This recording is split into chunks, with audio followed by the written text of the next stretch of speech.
കാസർഗോഡ് പൊയ്നാച്ചിയിൽ പട്ടയഭൂമിയെ ചൊല്ലി റവന്യൂ ജീവനക്കാരും ഭൂവുടമയും തമ്മിൽ തർക്കം. പൊയ്നാച്ചി തെക്കിൽ വില്ലേജിൽ UB ആയിഷയും റവന്യൂ ഉദ്യോഗസ്ഥരും തമ്മിലാണ് തർക്കം നിലനിൽക്കുന്നത്. ആയിഷയുടെ ഭൂമിയിൽ നിന്ന് 10 സെന്റ് സ്ഥലം റവന്യൂ ഉദ്യോഗസ്ഥർ മറ്റൊരു സ്വകാര്യ വ്യക്തിക്ക് നൽകുന്നുവെന്നാണ് ആരോപണം.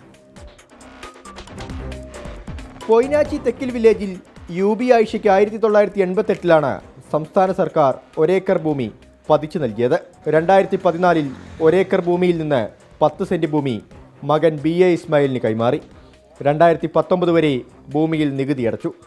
ഇസ്മായിലിന് കൈമാറിയ 10 സെന്റ് ഭൂമിയെ ചൊല്ലിയാണ് പിന്നീട് തർക്കമുയർന്നത്. 10 സെന്റ് ഭൂമി സർക്കാർ ഭൂമിയാണെന്നും ഇതിൽ UB ആയിഷയ്ക്കും മകൻ ഇസ്മായിലിനും ബന്ധമില്ലെന്നും റവന്യൂ വകുപ്പ് കണ്ടെത്തി. തുടർന്ന് നടന്ന നിയമ പോരാട്ടത്തിൽ ലാൻഡ് റവന്യൂ കമ്മീഷണറും കാസർഗോഡ് ജില്ലാ കോടതിയും ജില്ലാ കളക്ടറും ഉൾപ്പെടെ ആയിഷയ്ക്കും മകൻ ഇസ്മായിലിനും അനുകൂലമായി ഉത്തരവിട്ടു.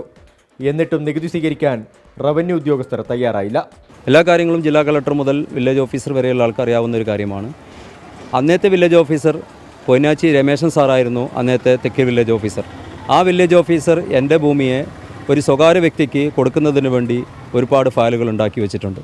അതിൻ്റെ ഭാഗമായിട്ട് മാത്രമാണ് ഇന്ന് എൻ്റെ നികുതി ഇന്നും കേരള സർക്കാർ അദാലത്തിൽ ഉത്തരവാക്കിയിട്ടും എൻ്റെ നികുതി എടുക്കണമെന്ന് ഉത്തരവാക്കിയിട്ടും ഈ നികുതി എടുക്കാത്തത്.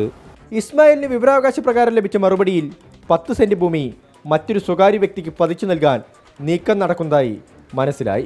2024 ഡിസംബറിൽ കാസർഗോഡ് ജില്ലയിൽ നടന്ന കരുതലും കൈത്താങ്ങും അദാലത്തിൽ മന്ത്രി V അബ്ദുൾ റഹ്മാൻ ഇടപെട്ട് ഇസ്മായിലിന് നികുതി അടയ്ക്കാൻ അനുമതി നൽകി ഉത്തരവിട്ടു.